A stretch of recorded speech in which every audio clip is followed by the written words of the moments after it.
So after what was believed to be the final installment of Total Drama came two spin-offs, The Ridonculous Race and Total Drama-Rama. For this part of the retrospective, we'll be looking exclusively at Ridonculous Race, which I am much more positive on than I am the last few seasons of the original series. And I don't seem to be alone in that opinion. In fact, in the community, it's widely regarded as one of the best things to come out of the entire franchise. A shame that it only got one season. But that's neither here nor there. Let's just dive into this, shall we? So the Ridonculous Race is the first spin-off to come from the Total Drama franchise. Like with how Total Drama spoofed the Survivor series, the Ridonculous Race spoofs The Amazing Race. 18 teams of 2 compete, so 36 contestants total, making it the largest roster of any season of all time. Each episode takes place in a central location, and each of the remaining teams has to compete in several challenges in succession in order to reach the endpoint and be safe for that episode. There are multiple twists and turns and mechanics that the teams have to navigate to in order to get to their checkpoint. The team to reach the checkpoint last risks potential elimination. The last team standing wins the grand prize of $1 million. It's very straightforward and very basic, but the charm comes in the twists and turns and the characters that get featured. And like the best seasons of Total Drama, Ridonculous Race is back to a 26 episode order, as opposed to the back half of Total Drama, which was only 13 episodes per season.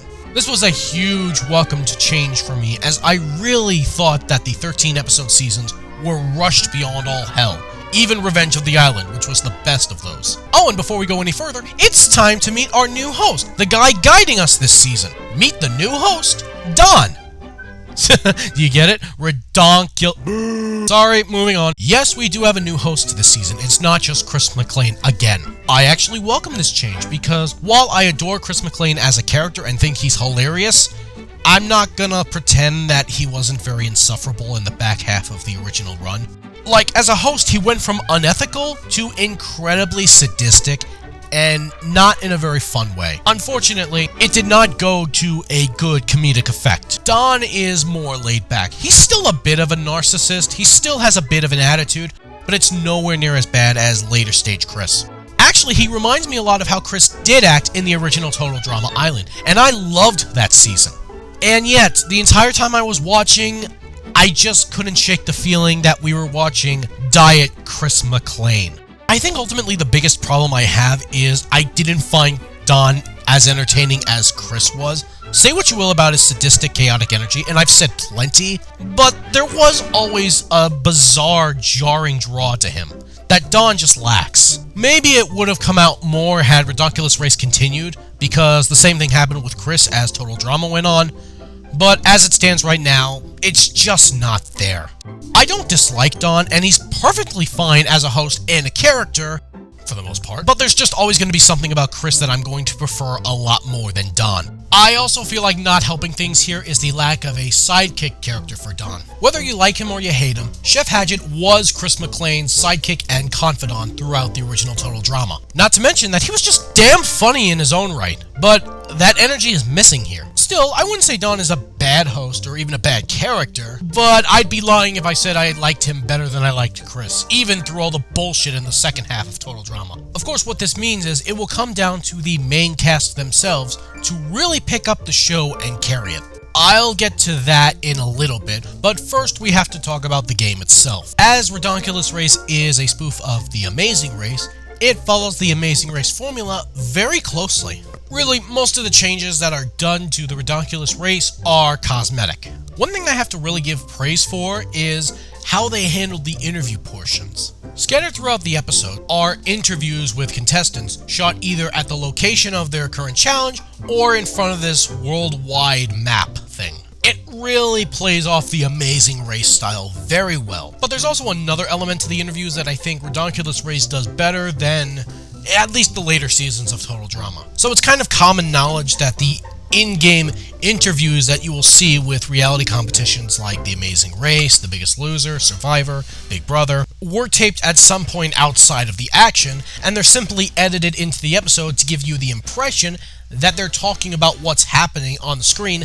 as it's happening. In its very early heyday, Total Drama replicated this idea beautifully. The later seasons did not do this as well, and it's probably a minority opinion, but it bugged the hell out of me that it happened like this. Thankfully, the presentation for these interviews was vastly improved for the Ridonculous Race, and it goes a long way in helping complement the gameplay presentation of the show as well. Speaking of which, we should probably get to the challenges themselves. The general formula for a Ridonculous Race episode is as follows. Contestants receive these travel tips, which usually either instructs the contestants on how they need to get to their next location, or informs them of their next challenge that they need to complete to get the next tip. These tips are received through the complimentary tip box, or as they are amusingly called, the Don box. You know, because it looks like Don and has his face. Get it? The challenges are typically divided into 3 categories. There's the all-in challenge, which basically means both members of the team have to complete the challenge to move on. The either-or, where teams get a choice between 2 different challenges, and if they happen to struggle with the one they picked, they're freely able to switch to the other one at will. And the botch or watch, where only one member of the team is allowed to compete in the challenge, and the team always has to swap competing members in each botch or watch. The same one cannot compete in 2 consecutive challenges, or they get penalized. There was also the super team concept, where multiple teams had to work together in order to complete a certain challenge, but these were far less frequent than the aforementioned 3 challenges. There were also a couple of other mechanics that the show introduced, albeit infrequently. The Zip-It ticket, which basically guarantees you to move on to the next round, as you get to skip the next challenge and go straight to the episode's finish line, referred to in this show as the Chill Zone.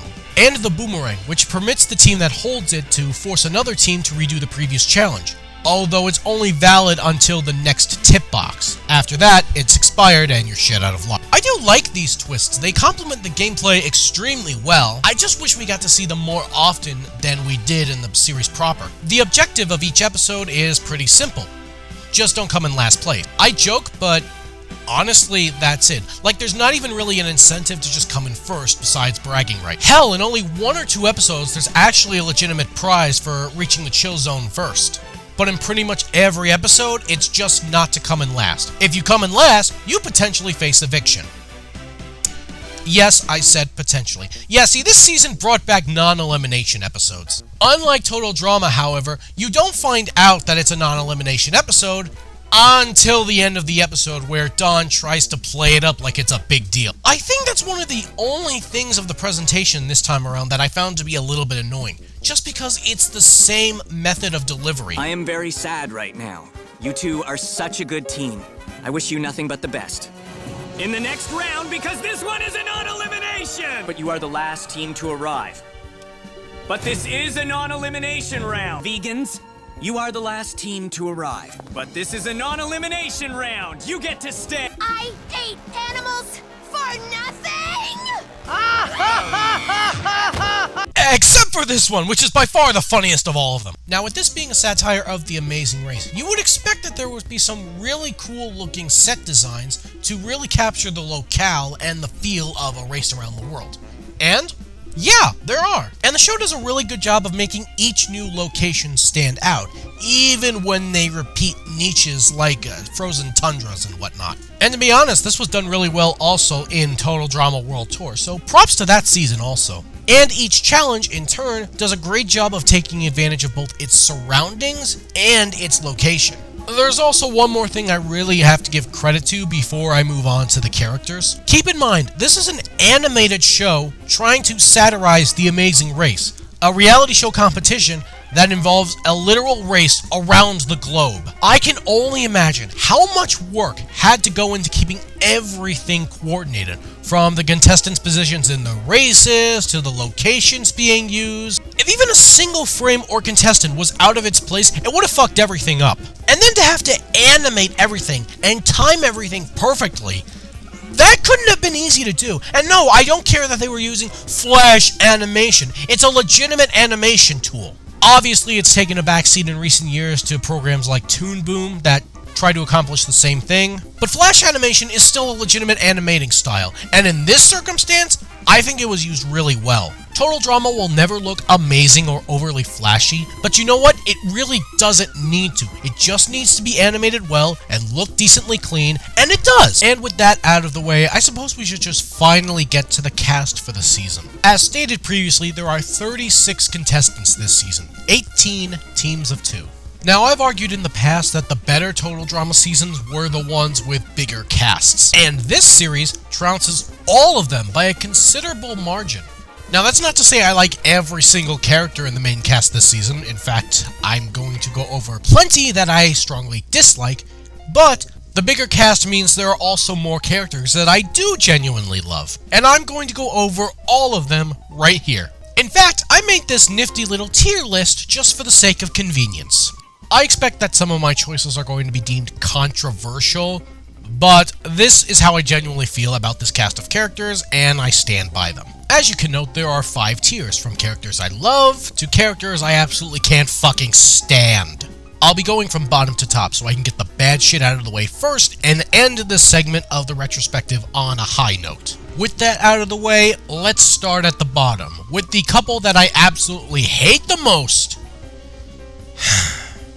Ryan and Stephanie, the haters. It's daters. You need to shut the fuck up! Holy shit, there are not enough words in the English language for me to properly describe how much I can't stand these two, especially Stephanie. Their main thing all season is that they argue. All the fucking time. And hell, 9 times out of 10, the conflict is started by Stephanie. Ryan and Stephanie are described as dreamy, happy-go-lucky lovebirds who are convinced that they're going to spend the rest of their lives together. This is in spite of the fact that prior to the start of Ridonculous Race, they had only met 2 months earlier. Stephanie is shown to be insanely competitive, short-tempered, volatile, and always blames Ryan for the team's struggles. In fact, it amazes me that the show insists on describing them as happy-go-lucky when the majority of the time they have on screen is shown of them arguing with each other. On the other end of the spectrum, Ryan is portrayed as the calm, cool, collective voice of reason. His attempts to play the voice of reason, though, rarely actually work out, and it gets to a point where these two actually break up and spend most of the rest of their time on the show bickering, arguing, and just being unpleasant with each other. Hell, I don't even understand why Ryan forgives her near the end of the show. She does nothing to display that she actually understands the problems with her behavior. I've been so horrible to you this entire race. Nah, we both got carried away. Started competing with each other. We forgot what brought us together. Your lack of intelligence and common sense. I mean, that's what you were talking about, right? You're an idiot. Okay, to be fair, their last episode together does showcase Stephanie finally getting her head out of her ass and realizing what a total fucking lunatic she's been throughout the show. And finally gives Ryan the overdue apology he's deserved. But by that point, I just don't give a fuck! Maybe this is a hot take, but I can't stand this trope. The trope of a couple constantly argues and bickers with each other. It's not pleasant to me. Maybe it'd be a bit more tolerable if the tone didn't just feel so damn cynical. Like when Stephanie lashes out at Ryan, it doesn't feel like it's supposed to be tongue-in-cheek. Like it's in any good fun or anything. It feels like she's doing it because fuck you. And I fully admit that I'm at a predisposition with this trope. I despise arguing. For lack of a better term, it just flat out triggers me. But again, if it were more tongue-in-cheek and much less out of spite, I would be able to tolerate it a lot more. But it's not, so I can't. And I fully acknowledge that this opinion might put me out of step with some people, and I accept that. But I'm not going to pretend that I can put up with it when I really just can't. In fact, I'm willing to go as far as say that Stephanie is my least favorite character of this entire franchise. Yes, even worse than Sugar. Fuck you. When I originally watched this as it aired in 2015, I knew I didn't like Stephanie. But rewatching this for this retrospective, I didn't expect to hate her more than Sugar. I finally figured out how to one-up Stephanie. Just agree with everything. You really don't have any self-awareness, do you? Next on my tier list is the only other team that I legitimately hate. Chet and Lorenzo, stepbrothers. I hate them for the same reason I hate Ryan and Stephanie. They do nothing but bitch and argue with each other for the majority of their time on the show. I will say though, at least here it's a little more forgivable. Their backstory is that their parents married each other and they were forced into a stepbrother relationship, and neither of them are really happy about it, and they haven't been afraid to express it. Their whole arc in the show is trying to find common ground with each other and eventually become friends. And while I do like that story more than the dynamic that Stephanie and Ryan had, I still can't fucking stand the arguing. I'm sorry. It's obnoxious, it's unpleasant, it's childish. Yes, I know that they're supposed to be teenagers, but that does not mean I have to like it. I think ultimately my biggest issue with both groups and how they handle their dynamics is that the arguments and the fighting got too cynical and unbearable too quickly. It's like the hill to get to where they were to hating each other was very steep, and they got there way too fast and just flattened out for way too long before coming back down and everybody becoming friends again. Again, I'm sure there are people out there that love these characters, and good for you, but I'm not one of those people. The rest of the teams on this tier list are at least teams that I can tolerate, even if I don't outright like them. So let's move on to the dislike tier. Let's start off with tennis rivals Pete and Gerry. They're known for having this long-standing rivalry with each other. In the 70s, they were both tennis pros, but now they're kind of washed up. And rather old for this competition, frankly. The funny thing is, I feel like I should like these two more than I do. Their banters and quips are mostly fine. They don't upset me, especially not in the ways that Ryan and Stephanie did. I think ultimately my issue is this idea of them having a competitive rivalry with each other just doesn't fit with this show. Again, they're one team competing alongside each other, so if they fuck up, it's their own damn fault. There isn't really much room to take advantage of alliances or the sort like you would on Total Drama. In the majority of their time on the show, they're either showing that they're very old, or showing that they cannot put their rivalry aside for the good of the win. It's not malicious in any way, but it does get in the way of the ultimate prize, and I feel like it just doesn't work here. Fortunately, they only last 3 episodes in. Again, while I don't hate them nearly as much as Ryan and Stephanie or the stepbrothers Chet and Lorenzo, I am happy that their time on the show was short. Up next, we have the Rockers, Rock and Spud. Now, this isn't really so much a critical analysis of them, but they just annoy the crap out of me. I think they're just way too bro-y for my pleasure. Nobody will ever say that they're the smartest people in the room, but Spud especially is just such a dumbass. He's also particularly lazy. Early on, he ends up taking a backseat to a lot of the challenges, which makes Rock do a lot of the heavy lifting for the team, which ends up causing some friction between them.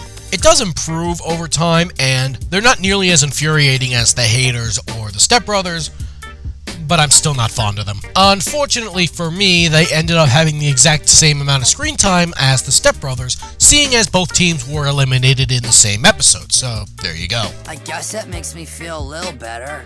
Sorry I blew it for us. You're not. Up next is the father and son team, Dwayne Sr. and Dwayne Junior. I'll say right now that most of my dislike of this team comes squarely from Dad over here. So Dwayne's whole thing is that he believes his son is growing up too fast, and the Ridonculous Race is a way for him to spend time with him and show him the world. The problem is that while Dwayne is well-meaning, he is incredibly ignorant about life outside of North America and completely lacks street smarts of any kind. You would think that this would be the recipe for one of my favorite characters, but it's not. The biggest issue I have with Dwayne is that he seems to have this aura of arrogance to him, like he knows better than anyone else. He'll jump into challenges before he knows the full instructions. He'll make an ass of himself, and as a result, slow him and his son down in the race. More often than not, Dwayne and his son are just barely making the cut in the race. The thing about characters like Dwayne is that they're their most tolerable and enjoyable when they're losing as a result of their own antics. Self-inflicted ineptitude, if you will. The problem is, the show is the complete antithesis of that theory.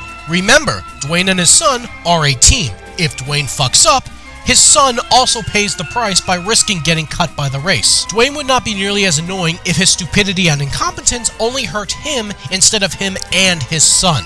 He's also one of those parents that likes to unintentionally embarrass his son on national television, but it's not really endearing or even funny, it's just uncomfortable and stupid. To really illustrate just how much I don't like Dwayne as a character, here's one perfect scene to illustrate it. So recall earlier I mentioned that there was actually an episode where there was a legitimate prize for finishing an episode in first place. Said prize being the ability to make a phone call. Cool, we can call Mom. Oh, or better yet, order a pizza. But of course, I'm joking. I love your mother just as much as pizza. More than. For the love of God, shut your mouth. Look, I know Dwayne's shtick here is supposed to be funny, and I feel like in other contexts or with better writing, it would be hilarious. But I don't like him here. He gets under my skin, and not in a good way. Now, on the flip side, for Dwayne Junior, he's just not that interesting of a character. His primary shtick is being embarrassed by his father's antics. And look, I sympathize with him, but it gets old after a while because that's basically all he's bringing to the table. Having him be 13 and thus the youngest contestant on any Total Drama or Total Drama related series, I can imagine it wasn't particularly easy to write him very convincingly. I don't hate Junior, he's not a bad character, and he doesn't get on my nerves like his father does, but he's really not that compelling of a character. The only remotely different thing they do with him is give him a crush on Carrie for a short time, but that doesn't last long and they don't actually do anything with it, either story-wise or for comedy effect. So ultimately, when it comes to this team, anything that's not frustrating or infuriating is just boring and uninteresting. And before we move on, here's one more little instance of something that Dwayne does that makes me want to hurt him. I cannot be expected to memorize something I only heard once. What? You've got to be kidding me! And now here's context to go with this little clip. Teams need to hold down the button on this speaker box to hear me say, "Please give me my next travel tip in Icelandic with perfect pronunciation." Press it again! No need, kiddo. Let's hustle. 12 seconds later. I've been Samlagast, Gethamir, Gingle Travel, Goobity Doop Doop. Well, you gotta admit, your language is pretty darn ridiculous.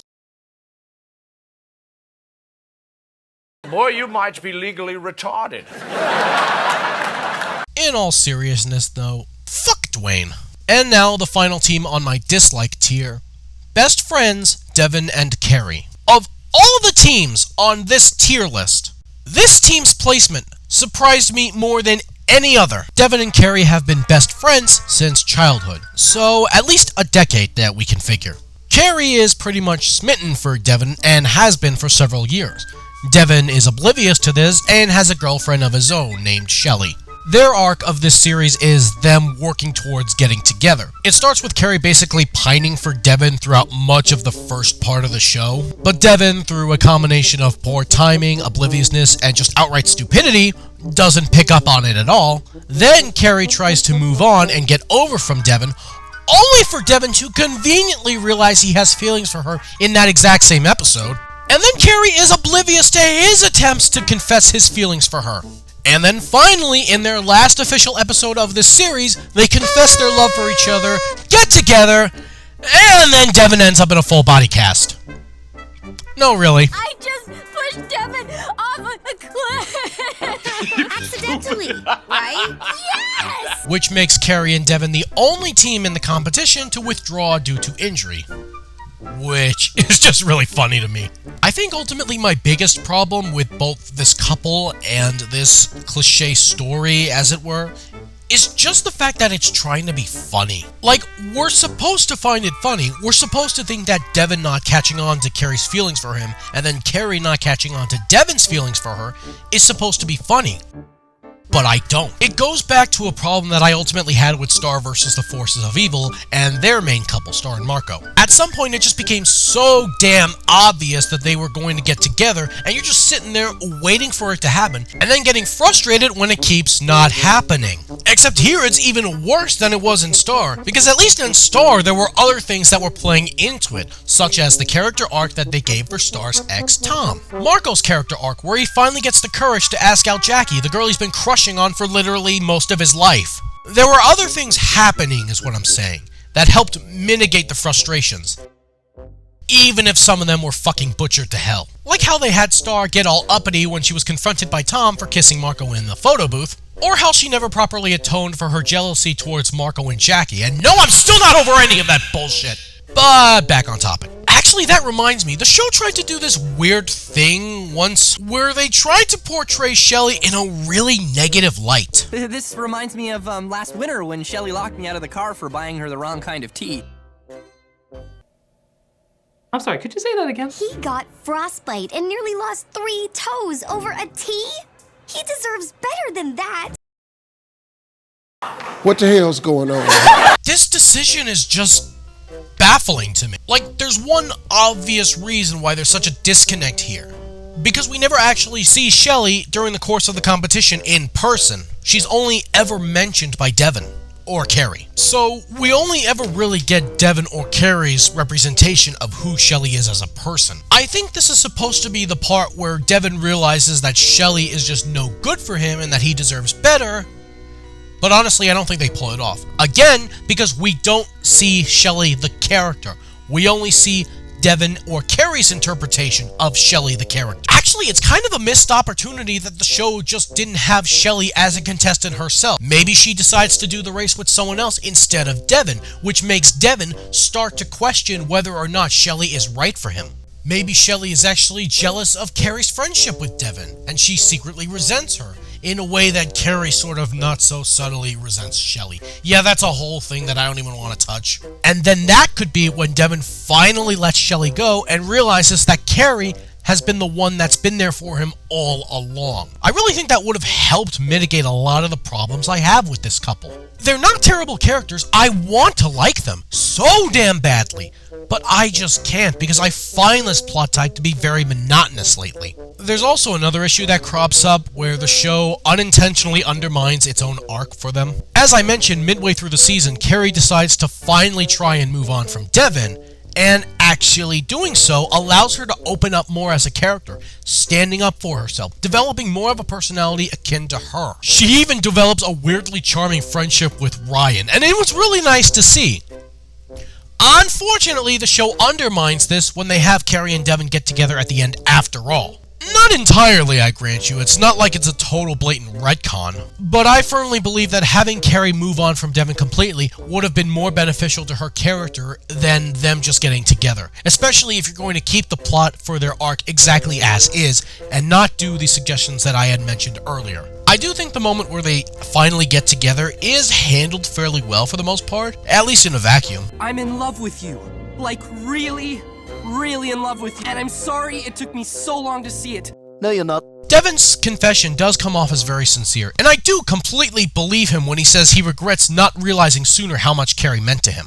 And hey, at the very least, these two are nowhere near as insufferable as the haters, so they at least have that going for them. I can totally understand Carrie and Devin being someone's favorite team from this series, but they are certainly not mine. 2 tiers down, 3 more to go. Up next is the tier of indifference. When it came to these 6 teams, either they didn't have nearly enough screen time for me to reasonably form a strong opinion either way, or I felt like the good parts of them and the bad parts of them balanced out into ultimately a meh opinion about them. Jen and Tom, fashion bloggers.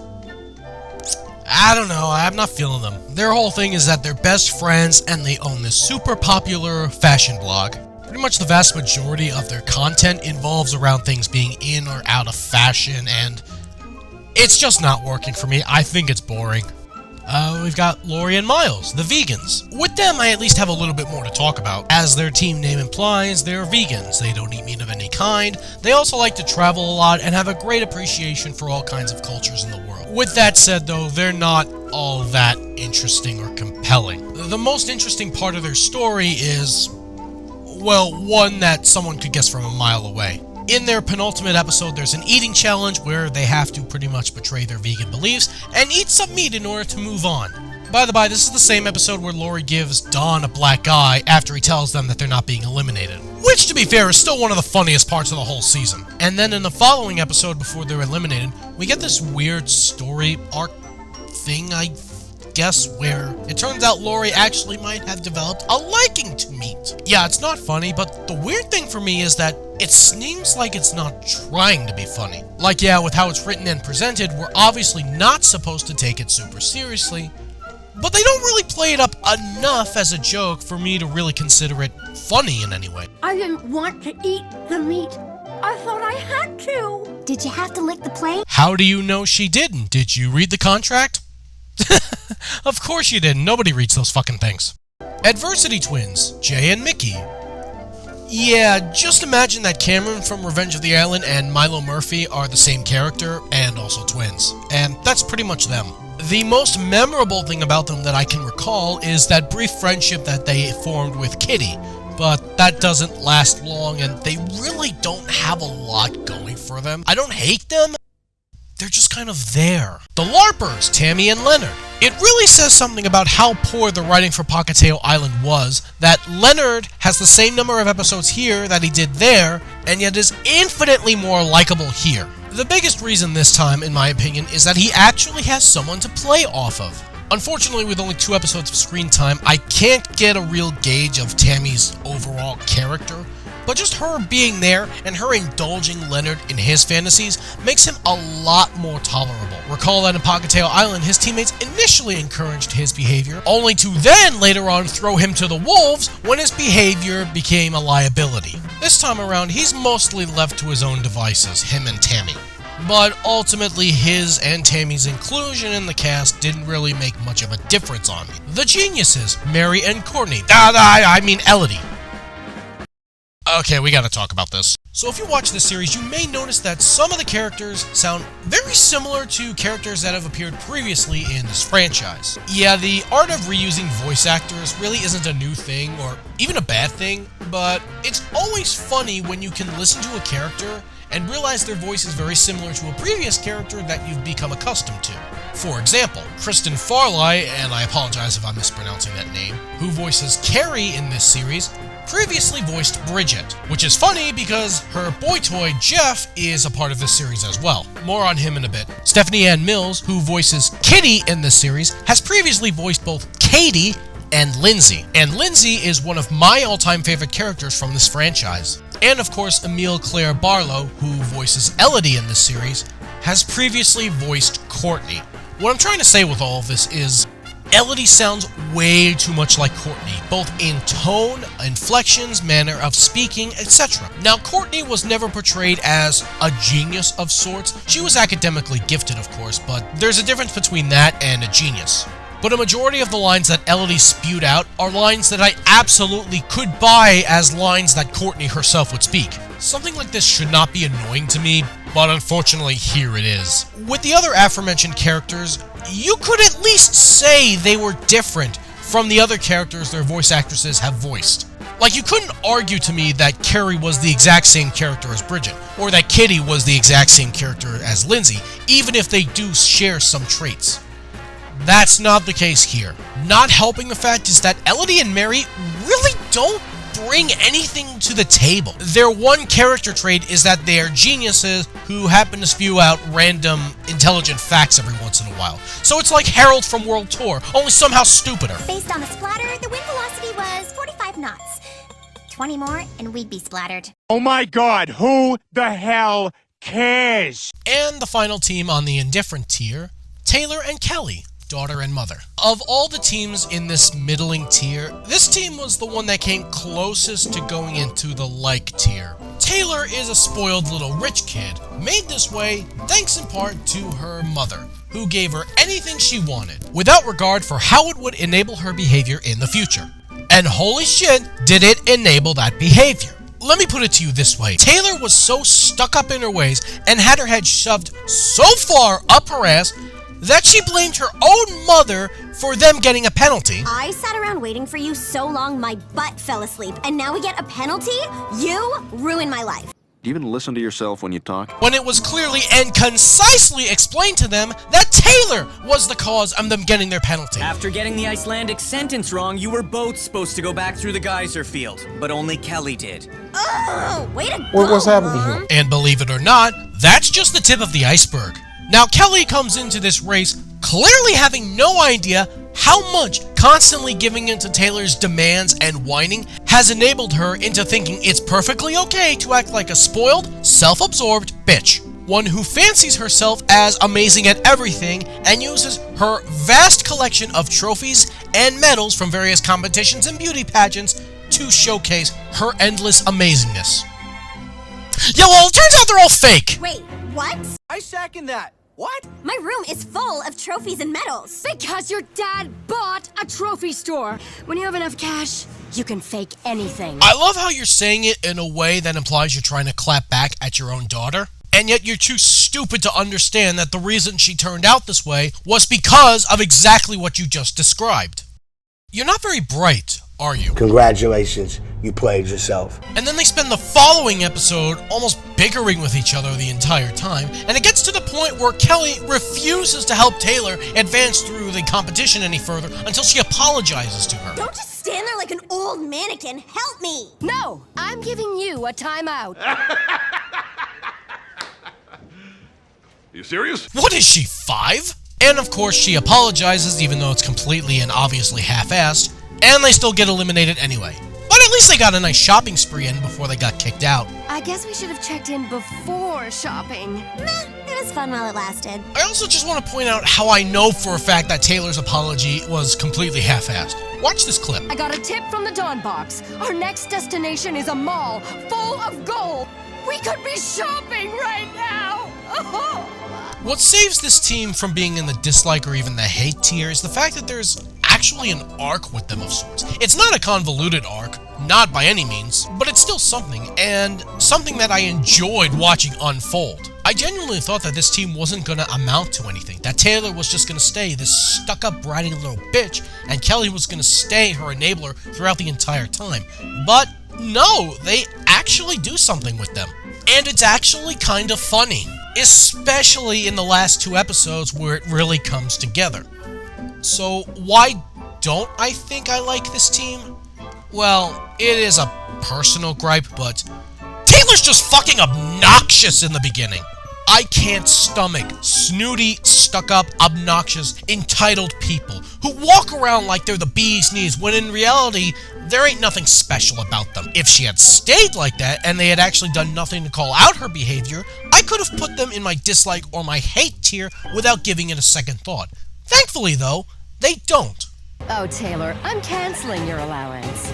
What? And at last, we're at the final 2 tiers. These final 6 teams, I can safely say I legitimately really like. Any complaints that I may have towards them, I would consider mostly nitpicky. Mostly. Let's start with Sanders and MacArthur, the cadets. Mainly because most of the nitpicks I still have for any of the remaining 6 teams revolve around this team. Rather, they revolve around MacArthur. Yeah, let's get to it. As their team name implies, they're police cadets in training to become official police officers, with Sanders playing the quote-unquote good cop of the team, trying to play fair and strictly abide by the rules, while MacArthur is the quote-unquote bad cop of the duo, not afraid to bend rules in order to get ahead in the competition. The crux of their arc during their stay in the competition is Sanders having to learn how to stand up for herself against MacArthur, and MacArthur learning to keep herself under control and respect her partner a little more. I'm not going to say MacArthur is abusive towards Sanders, but she does take her for granted more than a few times during the competition. And you're going to notice very quickly that how you feel about this team as a whole will heavily depend on how much you can tolerate MacArthur. MacArthur is showcased very often to be rather loud, aggressive, sometimes disrespectful, not afraid of gross out. At least once, she passes gas in front of her own damn partner, like it's nonchalant. For MacArthur, it feels like there's 2 extremes, like you're either going to find her extremely endearing or extremely obnoxious. I don't quite go that far, but I will say I did find a lot of MacArthur's antics to be on the obnoxious side. And honestly, it wasn't even the gross out. It was the fact that she seemed to be very dismissive of her partner's contributions to the team at times. They try to play her up like she has control issues, like she has to do everything herself, but I don't think it has the effect that they intended it to have. At least not with me. MacArthur can be, a bit of a control freak. What can I say? I'm a lone wolf. What does that even mean? Like there was one challenge where MacArthur and Sanders had to eat an entire barrel full of beans in order to get their next tip, and MacArthur just straight up would not let Sanders try. Get your own pot. Someone has a bit of a sharing problem. You're right, and I forgive you. Like, I know I'm supposed to find stuff like this funny. I know that's what they're going for. But I don't find it funny. It's an all-in, we both have to eat.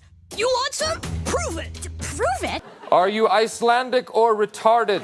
There's the time she called her partner dead weight. Looks like a lot of teams are dealing with some dead weight. Why can't you just go fuck yourself? And of course, let's not forget her most egregious action this season. Fucking breaking Sanders' arm. Fucking what? Whoa! Oh! See any balls down there? My arm is broken! I may have misjudged the depth by 1 or 2 steamboats. You so damn stupid. Fortunately, this is the part of the show where MacArthur finally realizes that she's been kind of fucking nuts throughout the competition. And that she took Sanders' partnership for granted. Which coincidentally also finally gives Sanders her own character arc, where she steps up and takes a leadership role to help keep MacArthur more in check. And you know what? It's really nice to see. A, because Sanders was kind of a wimp to her for most of their run, and B, MacArthur kind of needed a wake-up call. I did say that I like this team, didn't I? Well, I do. Sanders' more passive attitude does balance the team enough where MacArthur's overbearing personality doesn't really turn me off completely, even though she does, on more than a few occasions, give me pause. But there are 2 reasons that I put this team in the like tier where others, in a maybe similar vein, failed. The first is that while individually I don't think the characters are all that remarkable, there's a certain level of, for lack of a better term, chemistry that these two elicit from each other. They banter and bounce off of each other extremely well, and I dare say probably the best of any of the teams except for Kitty and Emma and Owen and Noah. They're the most cohesive team in terms of chemistry, if that makes sense. But the other reason that I think they just work in spite of the misgivings and issues? Their rivalry with the Ice Dancers. And don't you worry, we'll get to the Ice Dancers in due time. But yeah, their rivalry is absolutely hilarious. Just the way that both groups would get so pissy and immature with each other while trying to still stay in the race. It was all just wonderful. My absolute favorite moment of this rivalry came at the midpoint of the season. It was the same episode that offered the phone call as the reward for finishing that episode in first place. The only time it actually happened this season, I must reiterate, it was also the same episode that introduced the boomerang mechanic, the thing that could allow teams to force another team to redo the previous leg of the race. In that episode, both the cadets and the Ice Dancers each got a boomerang. And then they used it on each other! Boomerang! The boomeranged teams are returned to the mother of all Geelong cells, the black hole. Their rivalry got extremely childish and petty at times, and it was absolutely glorious. Much of this is fueled by just how wonderful of characters the Ice Dancers actually are, but I'll touch on them in a bit once I get to the top tier. So, to sum up the cadets, good team, could have been better, could have been a lot worse. 5 teams left to go, so let's move on to the Surfers, Brody and Geoff. Yes, Geoff as in the Geoff from Total Drama. And he's back with his original Total Drama Island personality, so it's as if his corruption from Action and World Tour never happened, which is really great to see for me. And yes, it's just Geoff, and not Geoff and Bridget, which I thought was a little bit weird considering how popular Bridget is, but I suppose they felt that since they brought back Owen and Noah as one team, having 2 full teams comprised of just Total Drama characters would have been a bit much. Which makes it just a little bit weirder when you remember that we have representations from Gen 3 and Gen 1, but not Gen 2, which really kind of sucks. I wasn't in love with Revenge of the Island, but there were some characters there that I really enjoyed. Go back and watch my retrospective of that season. What's even funnier is that Geoff mentions that Bridget's partaking in a surfing competition in Australia, and then we get an episode taking place in Australia, and yet she's neither mentioned nor seen, which I feel like is an unfortunate missed opportunity. But that's not to take anything away from the character that is taking her place on this team, Brody. I really like this team. I love the way they bounce off of each other. I love the way they interact with all of the other teams. Hell, I even love the way they interact with Dawn. There's just this wholesome charm to this team that is very much welcomed. They don't really have an arc of sorts where they grow and significantly change as characters, at least not like other teams I've covered so far. There's only two really huge notable things that come up in regards to the Surfers. The first relates back to Carrie and Devin. When Devin gets severely injured and is forced to withdraw from the race, I just pushed Devin off of the cliff! Yeah, that whole thing. Devin and Carrie are instructed to choose a team that's been eliminated to take their place in the Final Four. Any team in the Final Four forced to leave due to a medical emergency must choose a previously eliminated team to bring back into the race. What an oddly specific rule, but okay. And the reason they chose the Surfers was because the Surfers threw the Vietnam Challenge, which allowed the best friends to stay in the race. So this is basically them returning the favor. That's nice of them. The other big thing is Brody having a crush on MacArthur of all people. MacArthur! You have to go on without me! Cool beans, will do. Go fuck yourself. It never goes anywhere, but that's also not a bad thing because it's obvious she doesn't feel the same way. Only reason she brings it up in the finale is to get him to lose his focus so that they can win the $1 million. Hey, Brody! I'll trade you the $1 million for a date! Sorry, hot stuff, we gotta take you down. What? Loser! You're a loser! There isn't really a lot of depth to the Surfers. They're not a particularly deep group of characters, but that's not a bad thing. Not every character needs to have multiple layers to them. They can just be simple but lovable, and that describes Geoff and Brody in a nutshell for me. And while Brody and Geoff are hardly geniuses, it's not like they're stupid. They're actually very intelligent, especially for this competition. It's just that they're very kind-hearted, they're very loose, they don't let things get to them as easily as other contestants do. Stephanie! I was genuinely happy when Geoff and Brody were brought back into the race. Admittedly, quite a bit of that is nostalgia for the original Total Drama season, but still, there's a reason why Geoff is very popular. Also, another reason I love these two is that their stupidity is pretty damn amusing. He asked us which boathouse! There's more than one? And you're an idiot. And the final team in the like tier, sisters Emma and Kitty. Emma is described as very serious, studious, and has a no-nonsense attitude approach towards the competition, while Kitty is portrayed as far more laid back and not exactly smart, at least in comparison to her sister. The wiki page describes Kitty as never having needed to use her brains to get what she wanted, but I wouldn't exactly call her stupid or an airhead. She is definitely not Lindsay. I will say right off the bat that I'm not really a fan of how their relationship begins in the early stages of this season. It's a bit contentious. Emma treats the competition overly seriously, almost to the point where she won't let her sister do anything to help the team out, while also chastising her for not taking the competition seriously. Not helping the fact is that Emma kind of screws up a lot in the beginning. Between picking the wrong spices for the first eating challenge to repeatedly screwing up the Icelandic pronunciation challenge, only to ironically be bailed out by Kitty. Yeah, Emma's behavior during the competition gets on my nerves, at least in the beginning.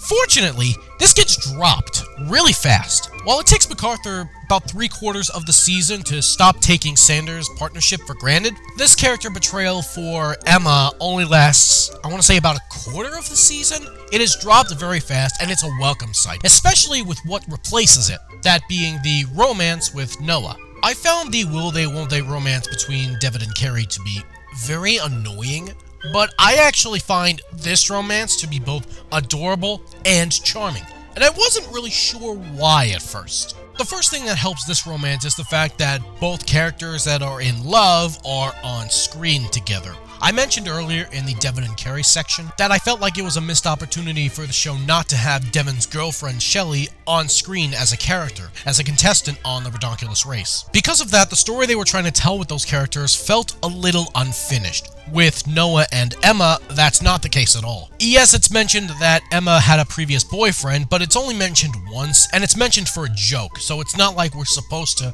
remember it. Another big reason why I felt this one worked, whereas Devin and Carrie's romance didn't work, is that it was just a lot funnier here. Granted, a significant portion of it is due to Noah's sense of humor, but the vast majority of it is the jokes that they tell while they're having the characters contemplate whether they even want to pursue a relationship. It doesn't feel hopeless and draining like it did at times with Carrie. It feels genuinely amusing and entertaining. It also helps that they have their respective partners, Owen and Kitty, pushing them in the right direction and inadvertently creating some good comedy in their own right. The additional banter absolutely stops this from feeling stale at any point. But the best part is that the extra focus on the relationship doesn't stop the team dynamics between Owen and Noah and Emma and Kitty. If anything, one could argue that the extra focus on Emma's budding relationship with Noah actually strengthens her relationship with her sister Kitty, which is really nice to see because after Owen and Noah get eliminated, Emma and Kitty have several more episodes of competition until they're unfortunately eliminated as well. But we really get to see their relationship shine even brighter after that. When Emma is not busy demonizing Kitty for not taking competition too seriously, she actually makes a pretty damn good partner to her. They do make for a really good team, and I love that. If I do have anything to complain about, it's relatively minor but worth bringing up anyway. So there's a point in the season where Emma and Kitty and Owen and Noah are potentially facing elimination. After it's revealed to be a non-elimination round, Emma decides to break up with Noah. Okay, but why though? That's a very good question. Actually, her reasoning is mostly sound. She feels like she can't focus on the competition if she's constantly thinking about Noah, which is perfectly fair. Why? Because fuck them, that's why. Unfortunately, this puts Noah in an almost catatonic state of shock. She does apologize for it later on, though, which is nice. I mean, to be fair, she really didn't have to. Her reasons were completely sound, but she has matured since the start of the season, so I applaud this. Unfortunately, it's then followed up with this. So when one of us wins...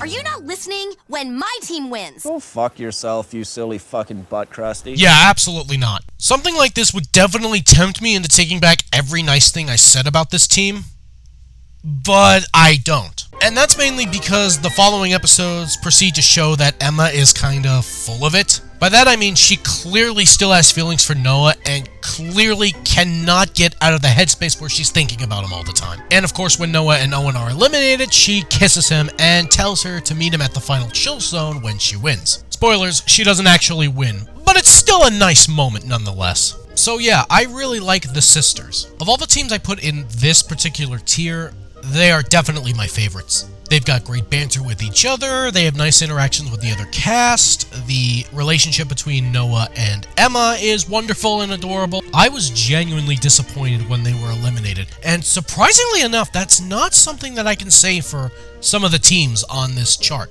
They provided some great entertainment for us this season, and I was very happy to have them included. But now, ladies and gentlemen, that brings us to the final tier. The last 3 teams on this chart that we have to talk about. Any complaints that I may have against any of these teams is extremely nitpicky. I guess, appropriately, we should start with the nostalgia bug. So, let's talk about the reality TV pros, Noah and Owen. What can I say about these two that I haven't already said about them in previous installments of this retrospective?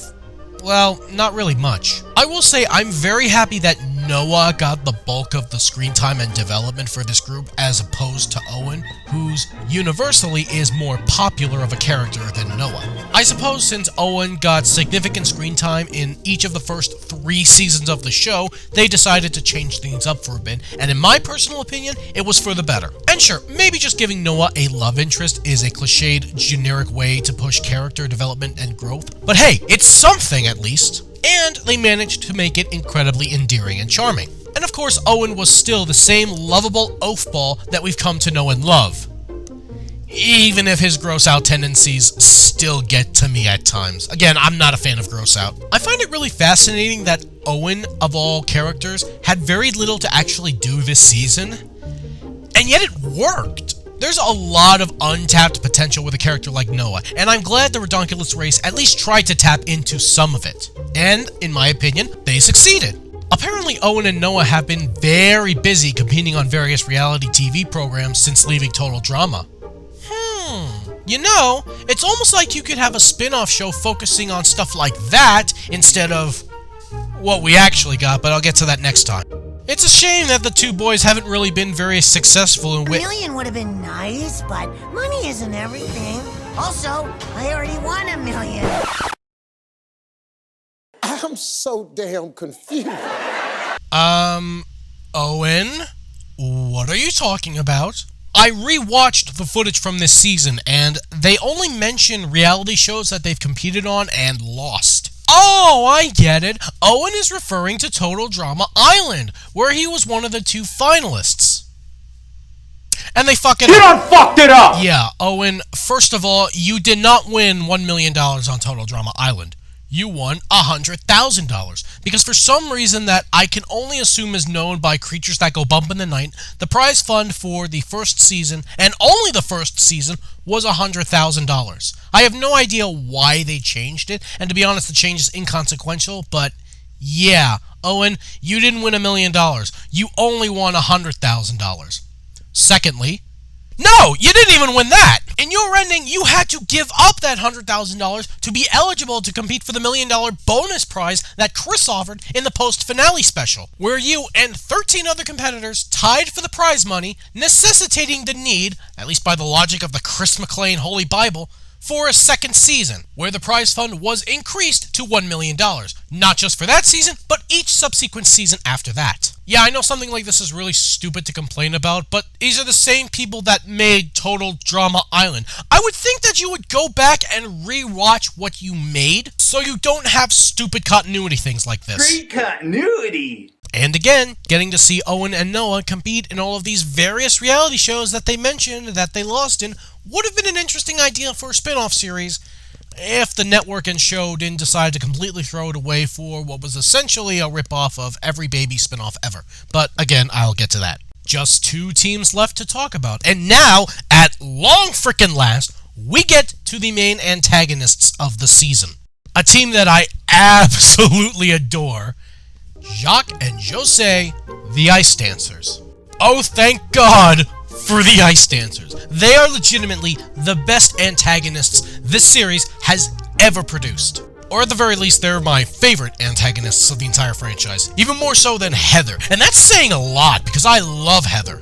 As their team name implies, they are ice dancers that are completely and utterly obsessed with competing and winning medals. And they are not afraid to play dirty to get to the top. What absolutely works about the Ice Dancers is they are not afraid to be over-the-top ridiculous in their pursuit of the gold, but they are still down to earth and grounded enough to be taken seriously as antagonists. Yes, they can be goofy and ridiculous, but they are still legitimate threats. One thing that I haven't brought up is the penalties. See, when a team violates a rule, they get penalized with a time penalty once they get to the chill zone, and they can only officially enter the chill zone once they serve their penalty. The Ice Dancers got penalized more than any other team.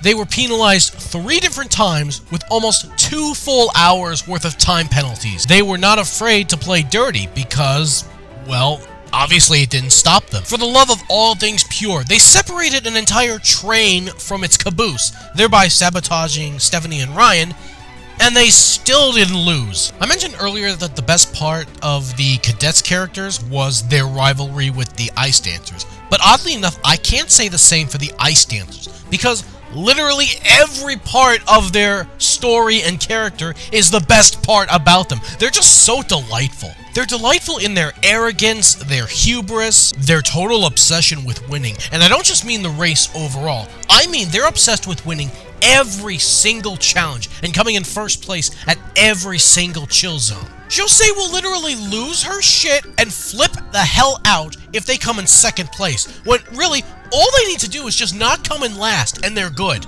My absolute favorite thing about them, and also probably the stupidest thing about them, is that they will constantly smile and mug for the cameras. Like, no joke. If they're running towards the chill zone, they will look at the camera, arms stretched out like dumbasses, like they're posing. It's so stupid, but I love it. Like with some of the other teams in the cast this season, they really don't have a character arc. Like, there really isn't a moment where Jacques or Josee change or grow as people. I don't necessarily think that's a bad thing. Like I said, they are the antagonists of the season. Their total drama's Heather. They're not supposed to change or grow or learn as people. They're not supposed to get better. You're supposed to want them to lose. You're supposed to love to hate them. And I absolutely do. They pulled it off with them beautifully. If there is anything that I have to complain about when it comes to them, it's their elimination. Well, sort of. Actually, they make it to the final episode and are in the competition until halfway through. That's not the problem. No, the problem is what comes as soon as they're eliminated. Take a listen. I wish I could leave saying that I'm proud of what we did, but I can't. Maybe we didn't deserve to be champions. The way we behaved. No! No! I'm sorry, but absolutely not. What made them work was just how unapologetic they were for their behavior. Now you're telling me they're suddenly having second thoughts? Where the fuck did this come from? It's the only real blemish on what's otherwise one of the best groups of characters this franchise has ever had. I absolutely love the Ice Dancers. I really cannot say that enough. They just made every scene that they were in. Although I did find it a little weird that Dawn seemed to outright hate them, whereas Chris would probably love the Ice Dancers. In fact, if they ended up as contestants on one of the new revival seasons of Total Drama, I'd be all for it. They are the best part of the Ridonculous Race. Well, second best. There is still one more team to talk about. And now, ladies and gentlemen, I present to you the single best team in the entirety of the Ridonculous Race, the Goths, Ennui, and Crimson. They are the best. There's no qualifier, they're just the best. They make every single scene that they are ever in on the show. No amount of compliments that I could give them could ever do them proper justice. The scene where Ennui rocks out at the concert challenge is the most badass scene of the entire franchise. No question. Although the scene earlier in the episode where they lose all of their makeup is a pretty close second. My face! We've only been dating for 3 years, so naturally we've never seen each other ungothed. I feel like a dead body that washed up on shore, but in a bad way.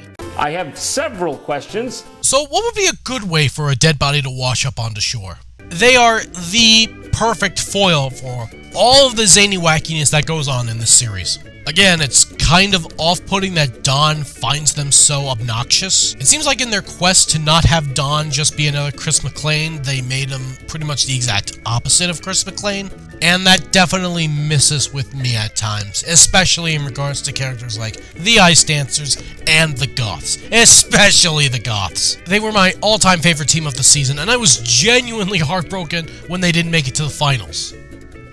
Speaking of the finals, so like with previous seasons of Total Drama, there are two endings. One to correspond with each team winning. Depending on where you live, you either got the ending with the Surfers winning or the ending with the Cadets winning. I always loved that Total Drama did this, because it acknowledges it's an animated series. It can take advantage of that medium. Oh, one of the finalists that you really don't like won in one ending? Oh, well, here's another ending where the other person that you probably like better won. And all of the alternate endings are usually pretty good. Even in the season that I consider the worst of this franchise, All-Stars, both alternate endings were still kind of decent. The only time in the franchise where this is a legitimate issue is the first season, ironically enough. I mentioned in a previous part of this retrospective that the alternate endings for Total Drama Island resulted in stupid, pulled-out-of-their-ass bullshit with their post-finale special. Remember when I didn't show footage of the special that acknowledged Gwen's alternate ending win because there was never any audio found in English? Yeah, well, guess what? Someone found it. I won this contest fair and square, and you have to give me my money. If you look at your contract carefully, you'll note that the producer reserves the right to make you play for an even bigger prize. Bull fucking shit. I really hate how radically different this version of the episode is. If you recall the version where Owen won the show, Chris touted this challenge as simply a bonus challenge, where Owen, and frankly all of the contestants, could elect not to participate. Of course, Owen said yes because he's excitable and an idiot, which prompted everyone else, Gwen included, to follow suit. Which is how we got the 14-way tie at the end, which led into the second season. I guess I hate the way they did it here because it's completely pointless. You literally could have kept it the same way. Have everyone say no until Owen says yes, and then have the episode proceed as normal. I guess they did it this way just to be different, so that both versions weren't exactly the same, and I can see the logic behind doing it, But the way they did it here is just incredibly stupid, and I sincerely feel bad for anyone who rooted for Gwen to win Total Drama Island and got that ending. Yes, I'm stalling, sort of. But I brought this up when I originally did my Total Drama retrospective, and at that point there wasn't actual English audio of Gwen's version of this episode, so I thought it wouldn't be fair if I didn't bring it up here. I'm just about out of things to talk about for the Ridonculous Race. I guess I could talk about the challenges, but really there's not a lot to talk about here. One thing about the Ridonculous Race that both works in its favor and works against it is the predictability of the challenges. And by that I mean that they're going to repeat some concepts throughout this season. You know, challenges where you have to eat a bunch of stuff to get your next tip, where you have to retrieve a certain item, flip-flopping between two different challenges to decide which one's easier for you to complete. It works in the show's favor because it's stable. It provides some sort of structure. It doesn't feel like nonsense just for the sake of nonsense like All-Stars and Pahkitew Island felt like at the end. It gives the concept credibility, but it also ends up working against it because it tends to feel predictable after a while. If you watch this season in one sit-through, you end up seeing a lot of the same challenge archetypes repeatedly, and there's a chance that you could find that very boring. There's only so many ways they could do the same challenge archetypes without it feeling repetitive. But then again, I suppose that goes for every reality show, or every animated series trying to parody a reality show. It's not really a fault of the show itself, it's just something that I could see people getting bored of, and I could apply this criticism to each previous season of Total Drama. So the question is, does it end up making this show boring? In my personal opinion, the answer is no. For me personally, I always put the highest stake in the characters. You're only going to have so many different story archetypes, and character archetypes for that matter, to choose, and so it's little touches here and there that really make or break your characters, and thus your show. And that's one thing that I think Total Drama has for the most part shined in, with the exception of the aforementioned Pahkitew Island and All-Stars. But the less I say about them at this point, the better. The thing is, when it comes to characters, you don't really need to reinvent the wheel. There's a reason why the best friends fall in love and get together archetype, like with Carrie and Devin, resonate with so many people, and that's why they're some of their favorite characters, even though I personally can't stand them here. There's a reason why stepbrother archetypes tend to resonate with audiences, again, even though I hate them here. There's a reason why the campy, slightly over-the-top antagonists that make no apologies for their actions resonate with people and are so damn popular, like with the Ice Dancers. It's about the smaller touches and details that can make or break your characters, and that's why I put so much stock into characters, and why the fact that they do repeat challenge archetypes in this season doesn't bother me as much. Hell, even in past seasons, when I've complained and criticized about challenges being underwhelming, it didn't bother me as much there because, frankly, the characters were so much more obnoxious that I had that to hate. All of this and more honestly make the Ridonculous Race my favorite season of the entire franchise, even more than World Tour. It's the most structurally sound season of the series, which again works in its favor and against it, but it also ends up injecting a lot of fresh blood into the show with over 30 new characters from the ground up. Not to mention the extra development and or screen time that were given to past Total Drama contestants that were brought back specifically for this. In so many ways, the Ridonculous Race feels like a direct response to All-Stars and Pahkitew Island. Better characterization, better characters, near non-existent, pulled out of their ass bullshit, the best antagonists of the entire franchise, a host that isn't a complete sociopath, even if he is a little weaker in the personality department, and of course a return to 26 episode seasons as opposed to 13 for the previous two. I'm still disappointed that there weren't any representatives from the second generation of Total Drama. I could have easily seen Mike and Zoe or even Dakota and Sam fitting in this group of characters very nicely. But that's ultimately small potatoes, and it does not in any way take away from how good this season is. I'm not kidding, it's like a total 180 from Pahkitew Island. I'm shocked that this was directly after Pahkitew Island. I really believe that it's the best season to come from the Total Drama franchise. And even if it's not, it is certainly up there.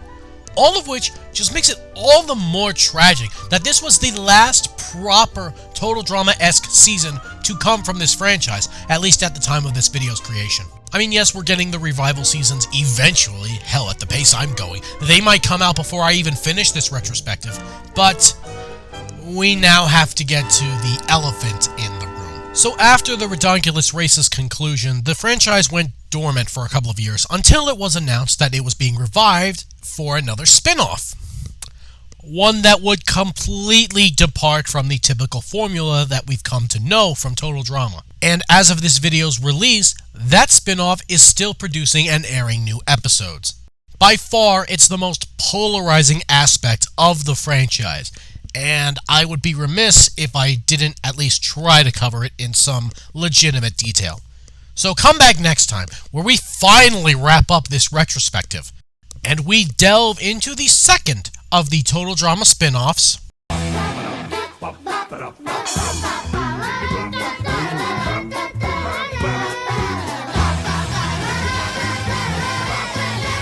you know, regardless of what you actually think of the show itself, I think we can all at least agree that this spin-off has, by far, the worst opening theme of the entire franchise. Can we at least agree on that?